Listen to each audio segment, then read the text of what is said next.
Alas 5:10 na, One Western Visayas na. Alas 5:10 na, One Western Visayas na. Tutukan subong nga Lunes. 43 degrees Celsius nga heat index na record sa Iloilo City kag province subong adlaw. Halos isang nakasimana nga wala naganubo sa 40 degrees Celsius ang heat index sa Western Visayas. Truck nakuha sa video nga nagaula sang basura sa reclamation area sa Bacolod City, pangayuan sang paatag sang LTO-NIR. Promodizer sa isa ka supermarket sa Mandurriao, Pilason matapos gintiro sang gwardya.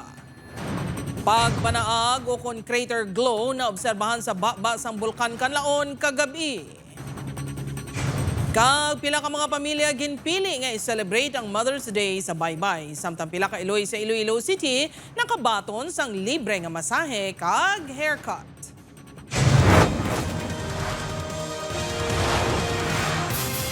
Ini ang GMA Regional TV, One Western Visayas. Mayong hapon mga kapuso.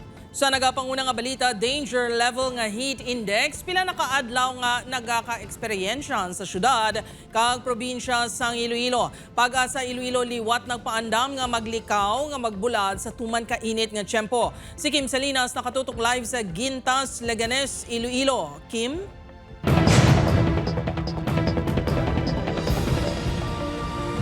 Jert, wala na ganubo sa 40 degrees Celsius ang heat index sa Western Visayas sa sulod na sang 5 kaadlaw. Gani padayon nga ginapahalong sa otoridad ang publiko nga kag ginahingyo nga hindi magsulay sa initan. Sa mga beach resort, nagpaamolya ang madamo nga mga residente kahapon. Ini sa tunga sang tuman ka pa nga tiyempo. Base sa datos ng Pag-asa, nagdangat sa danger level nga 43 to 44 degrees Celsius ang heat index sa Iloilo City kag Iloilo Province ang weekend. Ini nga tiyempo ang padayon nga na-eksperyensyahan sa buong adlaw kag tubtubwas. Lakip sa mga nagabulad sa init si Manong Cristal mangod sa iya palangitanan bilang isa ka e-bike driver. May maintenance medicine ini para sa iya hypertension. Gani ginasiguro gid kuno sini nga hindi malipat mag-inom. May balon man kuno ini nga tubig. Budlay gini. Lain man sakit man ang ulo namon. Si Manong Richard naman, nagapulo-pahuway kung hindi naging maagwantahan ang init. Tikon magpirtigid, mga pasilong ka sa mga ulahandong, yami-yami ka na, tapos kung okay na, biyahe ka naman eh. Tagi ti isang init man ang kontra na day Manong Ronilo nga mga construction worker. Inora sila nga nagapatial sa init, gani nagabutang na lang sila sang tawon para hindi mataman. Gatako lang kami mga trapal para hindi kami mataman. Kalabanan niya daan nito, heat index nga daan, kalabot tag 44. Delikado ito no, since na nandito na or under ito sa danger category. So meaning posible itong magdulot ng mga heat cramps at heat exhaustion and also ang continuous exposure no posibleng magdulot din ng mga heat stroke. Base sa records ng Dumangas MDRMO, may isa ka heat-related incident na sa Banwa. Natabo ini isang Mayo sa isa rin. Ginrescue sa mga katapos ang MDRMO ang isa ka truck driver nga ginatake sang hypertension. Nangin maayo man ang kaimtangan sini matapos madapatan sang first aid.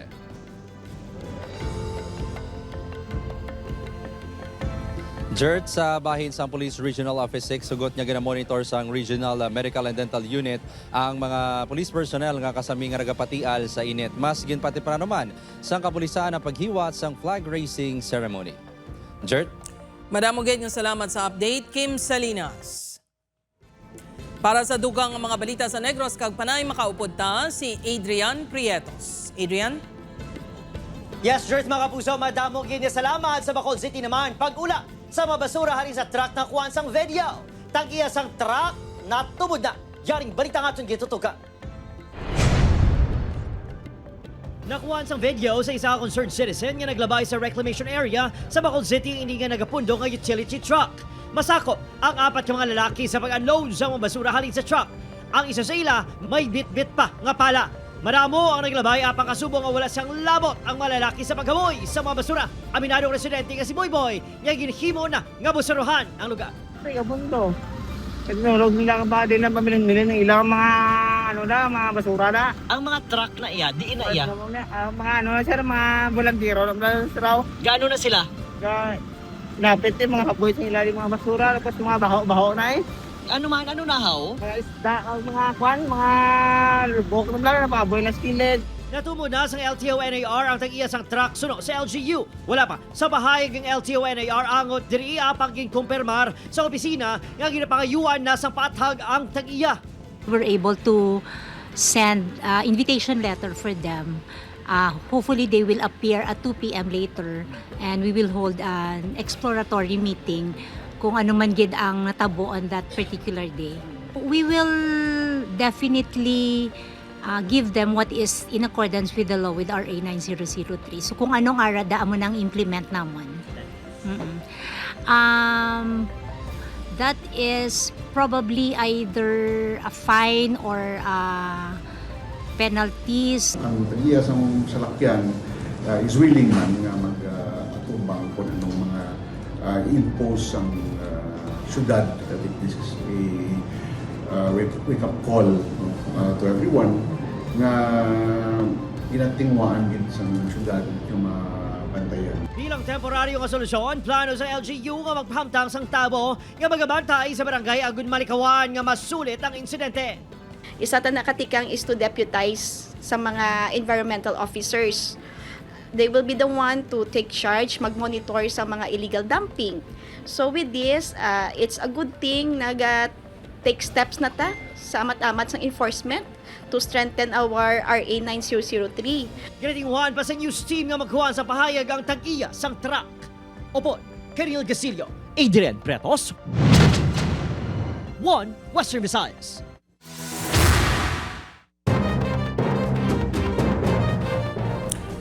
Security guard gintiro ang promodizer sa isa ka supermarket sa Mandurriao, Iloilo City.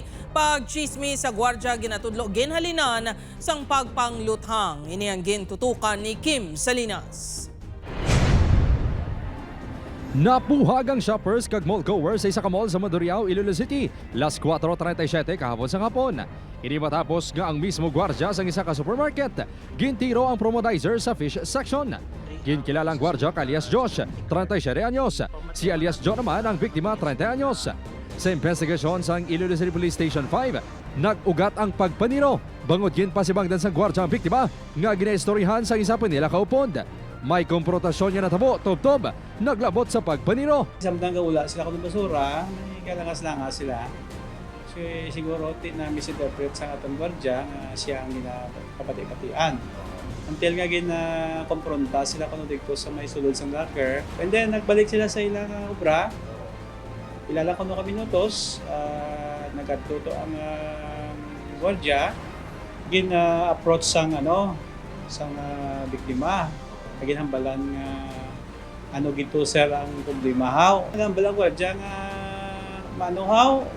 Sabay gabot sang iyang service firearm. Matapos ang pagpangluthang, nagsungka man ang gwardya dala ang iya service firearm nga 9mm pistol. Samtang padayon pa nga ginabulong sa ospital ang biktima. Wala sang konkreto nga saba sa media ang suspect sa gin-interview. Pwede mo kami masaysayan para mapatiyan man ang imo sining asay. Nagpaiway naman ini nga maghatag sang dugang pangapayag sang ginpagigangutan sang news team. Apang patag sini sa kapulisan. According sa iya na impitos ako no. Nasaklaw sa siguro isang may ginhambal ang victim sa iya. Hindi ko nga isip ko gamay nga hambal ang ginagawa mo no. Hindi ka man kahimo sang iban. Ginapreparar na ang reklamo nga frustrated murder batok sa suspect. Ginapakigangutan sang news team management sang mall apang hindi pa ini makapagwa sa pahayag tungod naghulat pa sila sang dugang nga detalye halin sa supermarket. Nagpasalik ang kapulisan nga nagapabilin ang kalinong kagkataway sa lugar. Ginmanduan naman ang Regional Civil Security Unit nga i-monitor ang mga security agency. Ilibin na ang ila hiring protocols. Properly yung pag-conduct ng neuropsychiatric examination. Properly yung pag-conduct ng background investigation para hindi na maulit. Upod Kirmel Porquia, Kim Salinas. 1 Western Visayas. Kapag sa balatayan, ginatawag nga banaag nga dala sang superheated bloom nakitaan sa crater sa Bulkan Canlaon. Mga residente ginapaligmat sa posibleng liwat nga paglupok sa bulkan. Nakatutok kay Eileen Pedreso. Nobyembre 2024, una nga na-monitor sa PHIVOLCS ang nagagwa nga superheated volcanic gas plumes halin sa Bulkan Canlaon. Pero pasado alas 7 kagabi, sa unang ation, Klaro nga nakitaan sa pila ka mga residente ang crater glow sa bulkan tugag gihapon sa superheated plume. Ini ang kuha sa pila ka mga residente sang barangay Kabagnaan, Lacasiliana. Apang mas klaro ang kuha sang high-resolution camera sang Canlaon Volcano Observatory. Gina-obserbaran na siya namon as superheated plume sa last year. First time na nakita it siya by our naked eye. Kung magtamo ka sa Canlaon, kalapit ka, makita mo gid ang reddish nga glow. May nakitaan man nga pareho nga crater glow antes ang magnetic eruption sa bulkang mayon.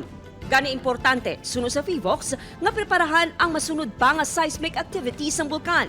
Balantayan ang parameters if ever nga mag-increase. Kung maka-generate kita mga volcanic hazards nga very life-threatening it, such as ang PDC, ang lava flows, ballistic projectiles, and also ashfall and rockfall.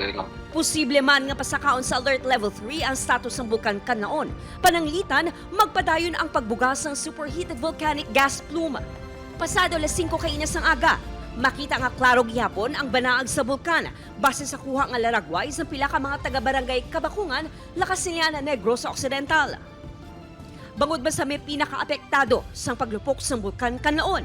Nagapangaman na ang Lacasiliana LGU. Alarming siya, no? We coordinate with the local nga mga authorities. Kami sa LGU, we're preparing. Aileen Pedreso, One Western Visayas.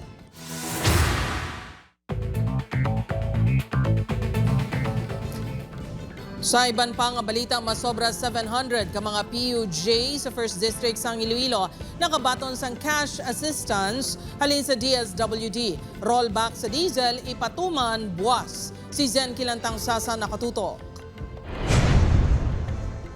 Nagpila mga drivers ang pasahero nga jeep sa Auto National High School agud magkuha sang bulig pinansyal halin sa Department of Social Welfare and Development 6. 752 tanan ka mga PUJ driver nga gin-verify mismo sang Land Transportation Franchising and Regulatory Board 6 ang nakabaton sang 5,000 pesos nga cash aid halin sa DSWD.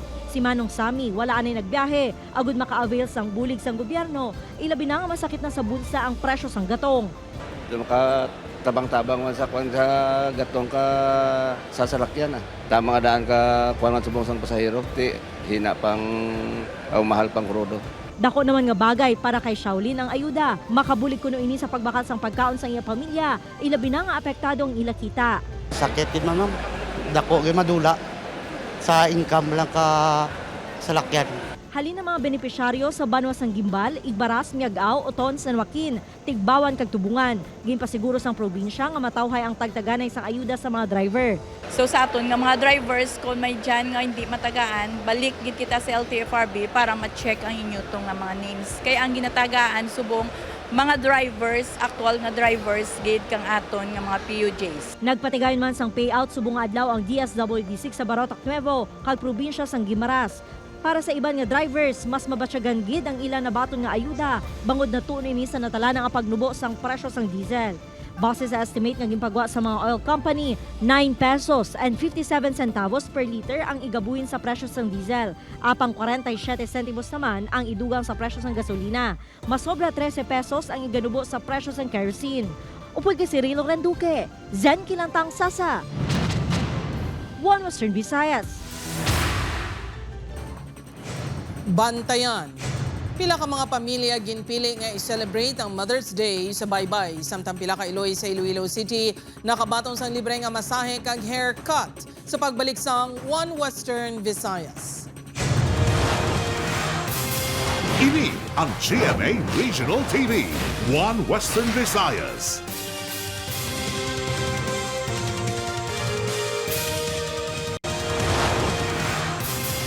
Ini ang GMA Regional TV, One Western Visayas. Encuentro sa Banwa sa Toboso, Negros Occidental kung sa 19 ka persona na batay lehitimong operasyon sunupa sa gobernador sa probinsya. Nakatutok Aileen Pedreso. encounter with the NPAs was legitimate. Nagapadayon ng investigasyon sa Commission on Human Rights angot sa kamatayon sang 19 ka mga persona sa enkwentro sa Tuboso Negros Occidental sa Abril 19.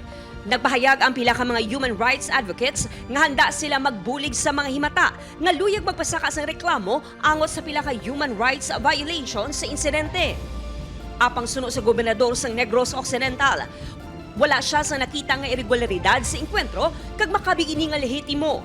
People feel that we do not question the Philippine Army. If you ask me, I will not call for an investigation because I trust the Philippine Army. Ginakabig sa katapos ng rebelde nga grupo nga insensitibo ang pahayag sang gobernador. May mga kabuhi kuno nga nadula, gani nagakadapat nga mahatagan sang hustisya. Kalayo sa konteksto kag wala sang lohika ang pahayag ni Governor Bong Lacson nga hindi kinahanglan sang investigasyon ang ginakabig nga Tuboso 19. Insensitibo ang ini nga pahayag nga kaangay lang nga wala ginatagaan balor ang kabuhi. Samtang sa isa ka statement, nagpahayag sang suporta sa militar ang Negros Association of Chief Executives apang ginakasubo kuno sa mga miyembro ang kamatayon sang 19 ka mga persona. Aileen Pedreso, 1 Western Visayas. Mga kapusong Mother's Day, gin-celebrate ang pila ka mga pamilya sa beach. Samtang pila ka Iloy, nakabinipisyo naman sa libreng serbisyo sa Iloilo City. Si Kim Salinas nakatuto. Sa piyak sa mainit nga tiyempo, wala na punggan ang pila ka pamilya nga ipabutyag ang init sang pagpalangga sa mga Iloy.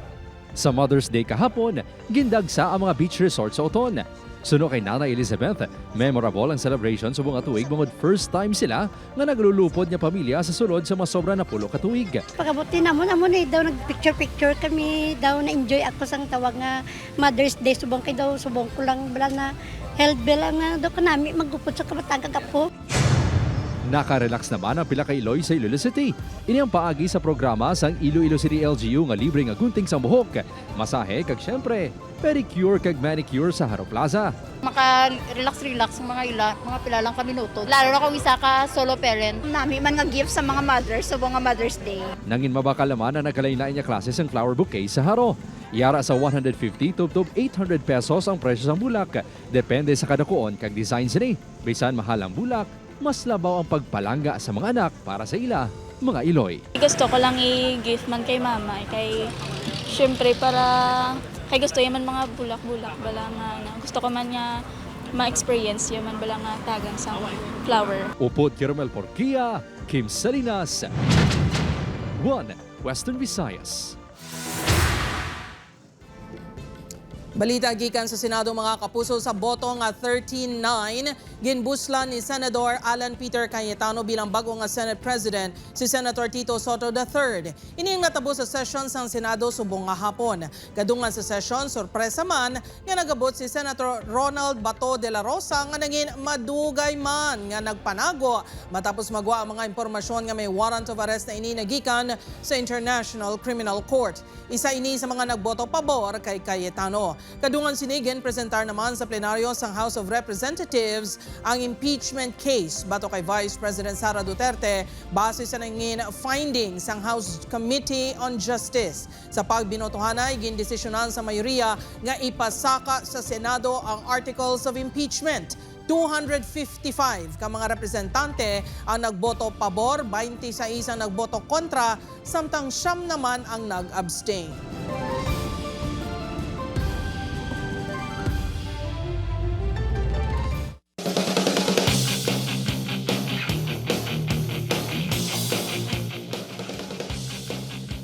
Kapuso pagbukas ng 2026 National Friza Games sa Bacolod City nangin madinoagon. Apa ang pila ka mga atleta na budayan sa tuman ka init nga tiyempo. Yaring balita nga itong gintutugan.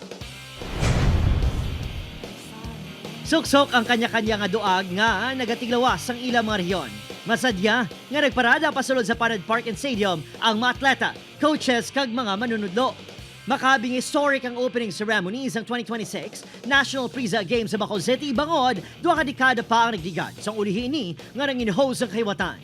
360 degrees ang stage, gani live na live ginasaksihan ang madinoagon nga performances ang mga kabataan.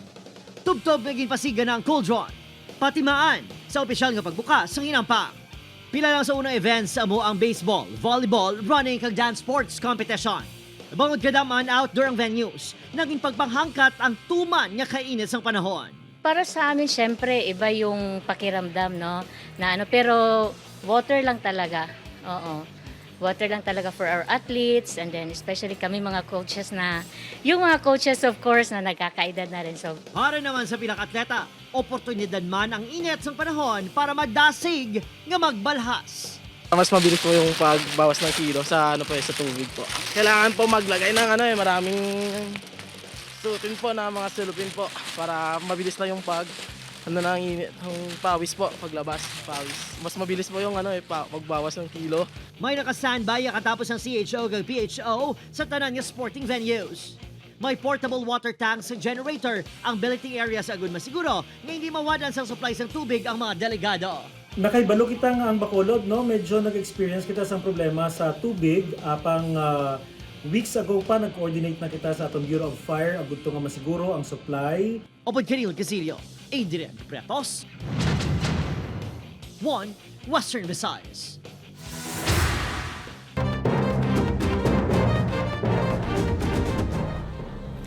Ginkustodiya sa otoridad ang isa ka 25 anyos si alias Isagani matapos ma-recover sa iya paginakop ang isa ka tutor sa Bacolod Silay Airport kina sa ngaga. Sunod sa Aviation Security Unit Negros Island Region na talana nga magbiyahe pa Manila ang lalaki nga pasero. Nag-alarm ang metal detector samtang ginapatigayon ng inspeksyon rason niya ginhold ang lalaki. Dito na nakuha ang tutor. Ginako ko sa lalaki ginagamit niya ang tutor. Procedure, dumaan siya sa walk-through metal detector. Then, nag-alarm yung metal detector. Then, in-inspect, ginagamit niya po yun. Ginamit naman niya. Ini ang GMA Regional TV, 1 Western Visayas.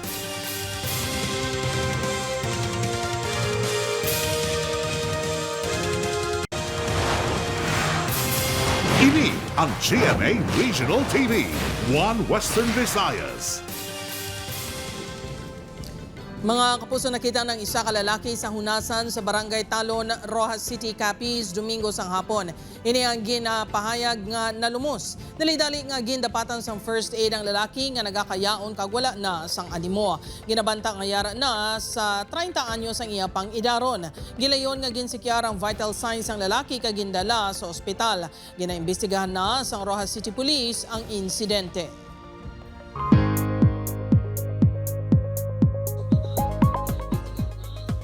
Mga puso, ginapaabot ang paghinay sa Bagyo Kaloy ngayara sa sulod sang Park and Philippine Area of Responsibility. Uri nakita ang sentro sang Bagyo Kaloy, 475 kilometers na silangan sang Giwan, Eastern Samar. Sunod sa pag-asa, posible pa dayon na nga maghinay ini kag mangin LPA na lang. Wala sang direktang epekto sa pungsod ang nasambit nga LPA magluwas sa Eastern Samar kag Dinagat Islands. Easterlies o kung mainit nga hangin naman ang nag-eksister sa nabilin nga bahin sang pungsod. Sa datos sa Metro Weather, may chance sa lapta-lapta nga ulan sa Antique pati sa bahin sa Negros Island region.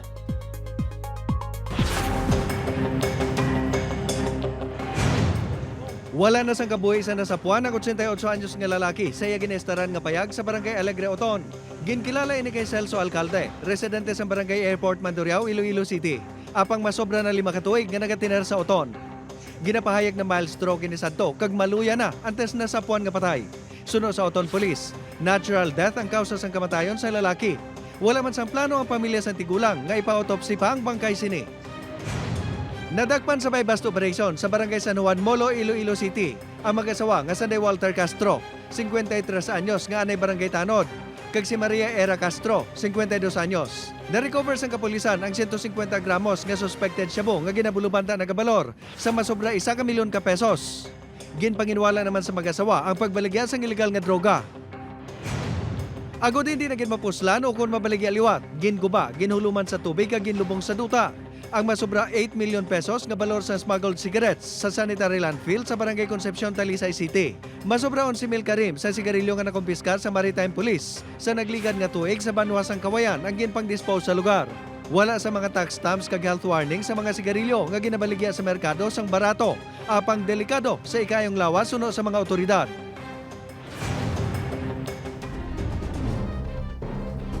Mga kapuso, pilason ang 3 ka individual matapos ginpang buno sang ila man lang upod nga kargador sa galingan sang humay sa Igbaras, Iloilo. Natubong insidente sang Sabado sang gabi sa Barangay Jovillar. Sa investigasyon sang Igbaras Police, nagainom-inom sanday alias Roland, Reggie kag Andrew sang nagabot ang suspect nga si alias Nunoy. May pagbinaisay nga nagluntad tubtob nga ginpang buno sang suspect ang mga biktima gamit ang bukak nga botelya sang ilimnon. Nagagwa sa investigasyon nga wala nagintindihan na yung mga ini sa sweldo, rason nga naakig ang suspect. Nakaangkon sa kapilasan sa nagkalain-lain nga bahin sang lawas ang mga biktima. Nakagwa na sa ospital ang 2 ka biktima magluwas kay Reggie. Detained naman ang suspect kag natala ng kapasakaan sa reklamo nga frustrated homicide. Suno sa pag-imbestigar natin daw amon ang naging rason la nag-inisipay sa parte sa obra nila kasi sweldo. Mga puso, makilala na naton si Atoy ang karakter ni Dingdong Dantes kagang iyan nagtrainlain nga forma. Tutukan ng World TV premieres ang The Master Cutter, 8 p.m. sa atong GMA Prime pagkatapos ng 24 oras. Balantaw man ang delayed telecast ni 9:45 p.m. sa GTV. Samtang ang Boys magapaindis-indis sa pagluto para kay Joey. Kay sino bala nga putahe ang mangibabaw. Bantayan ni natanan sa Never Say Die, 8:55 p.m. sa GMA Prime.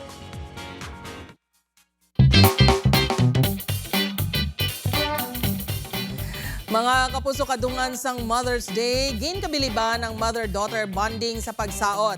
Pero hindi lahog-lahog ang twist, bangod pareho na nga talented, pareho pa nga MAPE teacher sa Argao, Cebu, sanday Kathleen, kag 64 years old sini nga Iloy nga si Mami Lucila. Literal nga mama mo, MAPE teacher. Sikreto kuno nila to aging gracefully amo ang pagzumba. Hindi lang sila ang MAPE teachers, kundi ang iban pa nga miyembro sa pamilya. Wow! Keep on dancing, Mami Lucila kag Kathleen.